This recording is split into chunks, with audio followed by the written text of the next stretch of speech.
반갑습니다. 학생 여러분. 자, 오늘은 9단원의 이제 세 번째 주제입니다. 266페이지고요.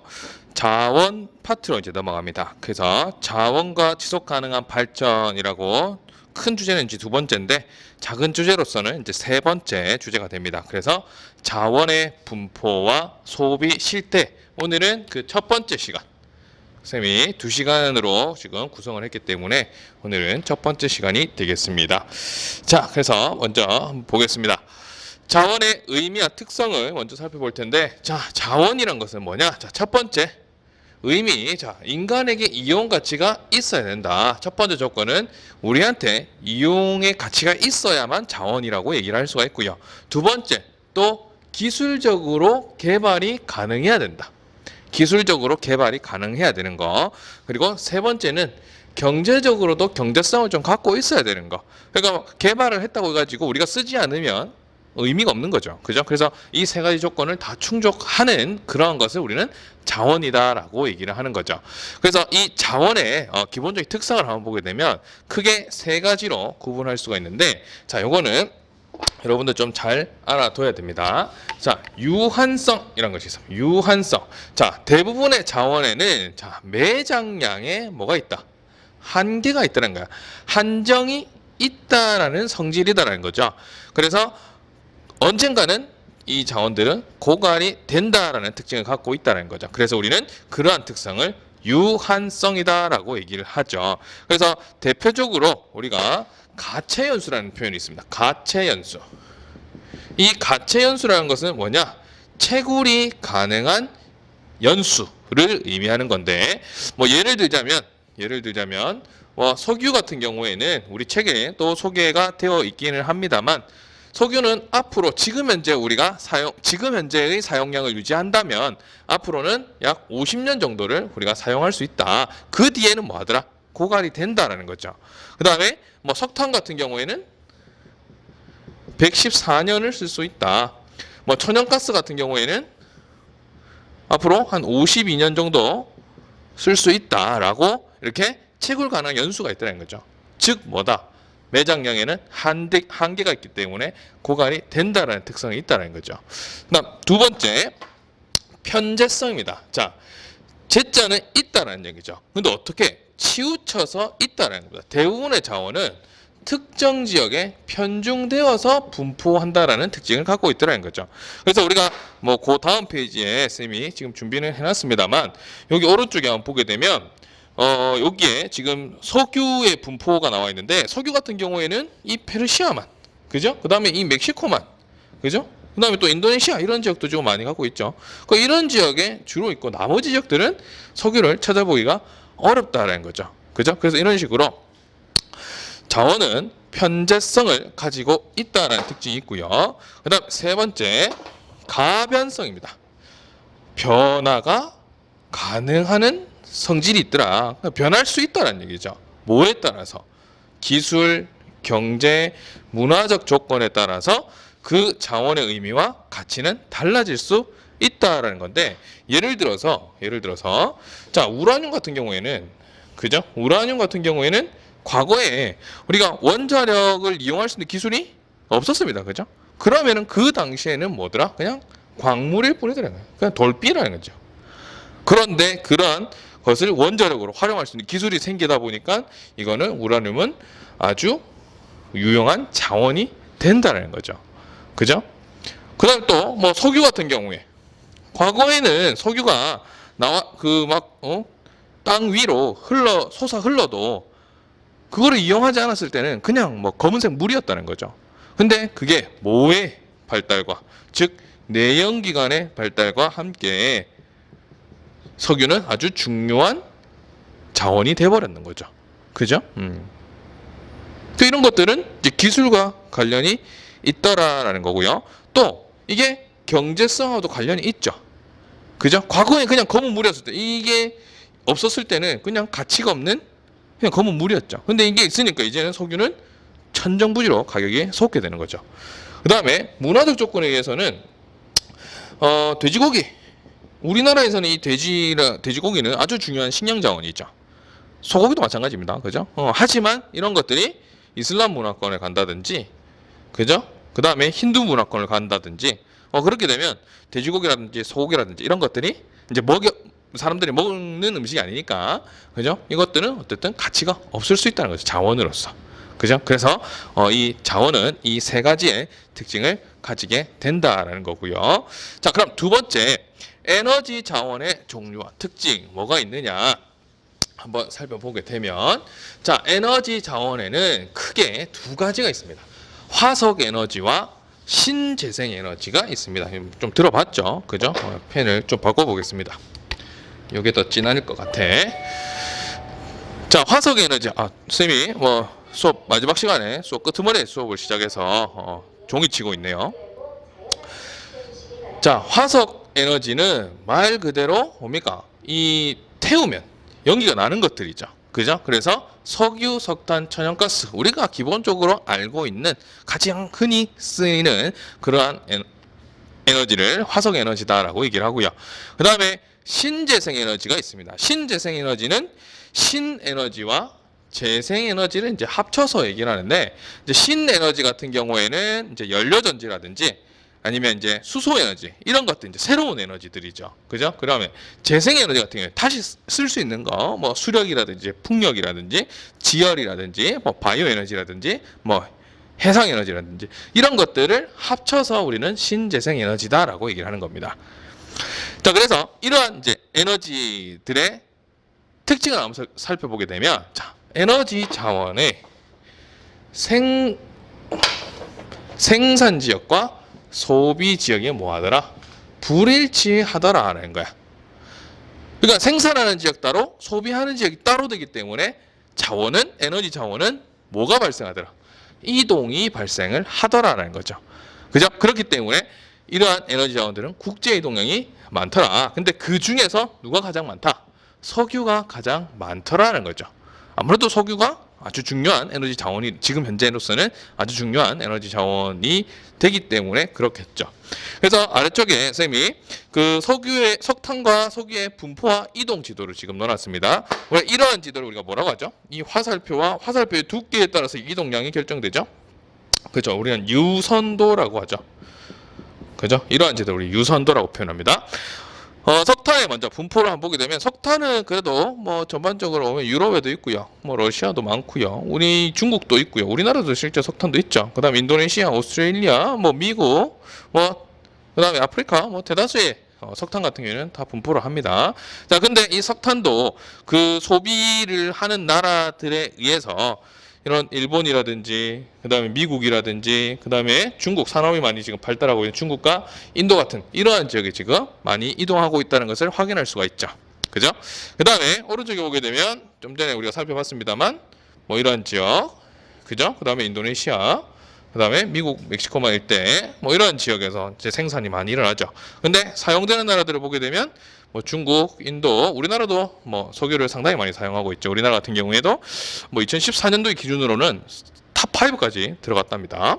그다음에 일본, 그죠? 미국, 뭐 이런 나라들, 우리 뭐 이 기업이, 공장이 많이 있는, 산업이 많이 발달되어 있는 이러한 나라들로 많이 이동을 하게 된다. 그 특징이 생산과 소비 지역이 불일치하기 때문이다라는 거죠. 그래서 조금 이따가 다시 한번 석유와 석탄, 천연가스의 특징들에 대해서 살펴보면서 생산과 소비에 대해서 한번 또 얘기를 하겠습니다.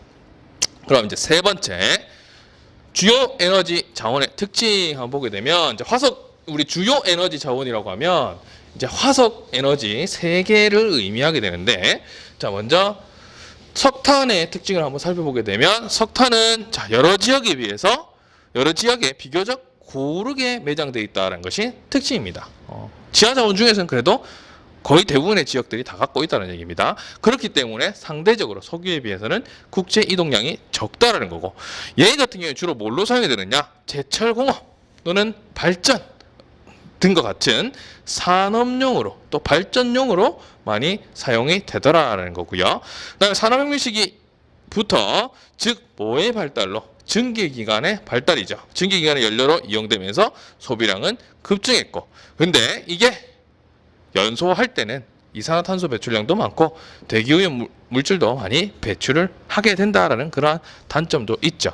그래서 이 오른쪽에 2016년 기준으로 해서 생산량, 수출량, 수입량을 이렇게 비교를 해놨는데 생산을 많이 하는 나라, 뭐 중국, 미국, 인도와 같은 이러한 나라들이 생산을 많이 하죠. 특히 중국 같은 경우에는 거의 절반 가까이를 생산을 하고 있습니다. 근데 수출을 또 많이 하는 나라 같은 경우에는 오스트레일리아라든지 인도네시아, 그다음에 러시아와 같은 이런 나라에 수출을 많이 하고, 또 수입은 또 공장이 많이 발달되어 있는 인도, 중국, 일본도 상당히 많이 수입을 하고 있다는 것을 자료를 통해서 확인할 수 있죠. 그 다음에 두 번째, 석유입니다. 자, 석유는 여러분들 지지시대 과학 시간에 배웠을 것 같은데 신생대 제3기층 배사 구조에서 많이 매장돼 있다. 그래서 신생대에 이 습곡을 받은 이런 이제 땅이 있으면, 이렇게 있으면 요 부분 또 이렇게 올라와 있는 부분을 배사라고 표현합니다. 이렇게 쏙 들어가 있는 부분을 향사라고 표현합니다. 근데 어디에? 여기에 많이 매장이 되어 있더라. 그럼 석유를 팔려고 하면 어디다가 빨대를 꽂아야 되나? 이 배사 구조에 빨대를 꽂아야 되겠죠. 그죠? 그래서 여기에 많이 매장이 되어 있고요. 근데 대다수가 약 50%가 어디에? 서남아시아의 페르시아만에 매장이 되어 있다. 그 석유 같은 경우는 상당히 편제성이 높다라고 봐야 되겠죠. 그래서 세계 소비량이 많고 지역적인 편제성이 커서 국제 이동량이 많다. 그리고 얘는 주로 뭘로 사용하느냐? 수송용, 또 석유화학의 공업의 원료로 사용을 하고 있다라는 거죠. 그래서 대다수가 이제 자동차, 그다음 비행기 이런 데 많이 사용된다는 거죠. 그리고 19세기 내연기관의 발명, 자동차의 보급으로 해서 석유는 수요가 급증하게 됐고요. 근데 이제 이 서남아시아 지역의 수출량이, 매장량도 많지만 수출량도 서남아시아 지역이 많기 때문에 이 지역의 정세가 불안해지면 가격 변동도 역시 요동을 칠 수가 있다라는 단점을 갖고 있죠. 많은 양이 매장이 되어 있기 때문에. 그래서 오른쪽에 한번 보게 되면 석유의 생산량과 수출량, 수입량이 나와 있는데, 생산량이 많은 나라를 보게 되면 사우디아라비아가 13%, 그 못지않게 미국도 한 13% 정도를 차지하고 있습니다. 러시아도 12%를 차지하고 있죠. 그래서 이러한 나라들이 석유를 많이 생산하는 국가더라. 이제 수출량을 근데 보게 되면 수출의 18%는 이제 사우디가 차지하고 있습니다. 사우디아라비아가. 그 다음에 러시아가 많이 차지하고 있죠. 그리고 상대적으로 미국 같은 경우에는 생산을 많이 하는 편에 속하지만 수출은 많이 하는 나라가 아니다라고 나오죠. 오히려 수입량이 가장 많은 나라다라고 되어 있죠. 그죠? 그래서 수입 같은 경우에는 미국, 중국, 인도와 같은 이러한 나라에서 석유 수입을 많이 하고 있더라라는 겁니다. 자, 그다음 이제 천연가스입니다. 천연가스는 신생대 제3기층 배사구조. 좀 전에 우리 봤죠? 그죠? 석유가 매장되어 있는 곳입니다. 그 석유와 이 천연가스는 비슷하게 매장이 되어 있다. 그래서 마찬가지로 신생대 제3기층 배사구조에 매장이 되어 있고, 천연가스 같은 경우에는 주로 뭘로 활용하더라? 주로 가정용으로 많이 활용을 하더라. 그래서 우리 집에 들어오는 가스, 전부 천연가스 거죠. 그죠? 도시가스도. 그리고 이거는 냉동 액화 기술의 발달로 인해서 이제 기체를 이제 약간 액체화 시킨다는 거죠. 그렇기 때문에 운반과 사용이 편리해지고, 그러다 보니까 소비량도 빠르게 증가한다라는 특징을 가지고 있고요. 그 다음에 석탄과 석유에 비해서 연소 시에 다른 거에 비해서 대기오염 물질 배출량이 상당히 적더라. 그래서 요즘에 자동차 같은 경우에도 우리 석유로 많이 떼어서 가지만, 그 이외에 전기 자동차도 있고 이제 수소 자동차도 생겼지만, 이 LPG 자동차가 이제 나름대로 이 대기오염 물질 배출량이 적다라는 이유로 환경 차량으로, 이 친환경 차량으로 등록이 되기도 하고요. 또 제조사에서도 이제 많이 만들어내기 시작을 했습니다. 우리 일반인들도 이제 LPG 차들을 살 수가 있죠. 그 다음에 러시아가 대표적인 생산국인데, 러시아에서 유럽으로 가는 것들은 주로 이제 파이프라인을 활용을 하고요. 아시아 같은 경우에서는 이제 우리나라, 일본, 중국들이 많이 쓰니까 주로 액화가스 수송선, 그러니까 배를 많이 활용한다는 거죠. 그래서 유럽과 아시아의 요 조금 운송하는 방법도 조금 차이가 있다는 것도 여러분들 잘 알아둬야 되겠습니다. 자, 그리고 이제 천연가스의 생산량 보게 되면 미국, 러시아가 생산을 많이 하고 있다. 근데 수출은 러시아, 카타르, 노르웨이 이런 나라들이 많이 차지하고 있고요. 그 다음에 수입은 오히려 일본, 독일, 이탈리아 이런 나라들에서 수입을 많이 하고 있다는 것을 확인할 수 있습니다. 자, 이제 마지막입니다. 세계 1차 에너지 소비 구조라는 그래프가 나와 있는데, 자, 1차 에너지라고 하면 여기 나와 있는 석유, 석탄, 천연가스, 원자력, 수력, 신재생 에너지를 우리는 1차 에너지다라고 얘기를 합니다. 근데 1차 에너지는 자, 1965년에 비하면 그래프는 좀 우상향하고 있습니다. 지금 현재 엄청나게 사용량이 늘었다라는 것을 확인할 수가 있겠죠. 그죠? 그리고 벌써 쉬는 시간이 맞춰버렸네요. 그리고 지금 현재 기준으로 보게 되면 예나 지금이나 65년도까지는 그래도 예나 지금이나 제일 많이 차지하는 게 뭡니까? 석유죠. 석유를 가장 많이 차지하고 있습니다. 그죠? 그 다음에 두 번째로 많이 차지하는 게 석탄이죠. 그죠? 그 다음에 세 번째가 뭡니까? 지금 현재는 천연가스가 많이 차지하고 있죠. 그죠? 그 다음에는 파란색인 수력을 많이 쓰고 있고요. 마지막에 원자력에 쓰고 있다. 그리고 신재생에너지는 상당히 작다라는 것을 확인할 수 있죠. 그죠? 그래서 석유, 석탄, 천연가스, 수력, 원자력, 신재생에너지 순으로 소비를 많이 하고 있다는 거고, 그리고 또 최근에 보게 되면은 지금 80년대를 기점으로 해서 그 전에는 이제 수력이 없다가 이제 80년대부터 수력이 많이 생기는 것도 볼 수 있고요. 그죠? 그 다음에 또 천연가스도 계속적으로 늘어나고 있다는 것을, 그 수치 증가하는 폭이 이만큼 증가했고 많이 증가했죠. 그죠? 그래서 증가하는 폭들이 조금 있다. 그래서 수력과 천연가스가 최근에는 소비량이 많이 증가하더라라는 겁니다. 자, 이렇게 해서 우리 자원의 분포와 소비 실태에 대한 첫 번째 내용을 정리를 했습니다. 자, 이 슬라이드가 뜨면 여러분들 알고 있죠? 그죠? 뭐 해야 됩니까? 구독, 그리고 좋아요, 알림 설정까지 해주면 더 좋겠죠? 그죠? 그래서 내셔널 지리그래픽 꼭 구독 좀 해주세요. 오늘 수업은 여기서 마치도록 하겠습니다. 수고하셨습니다.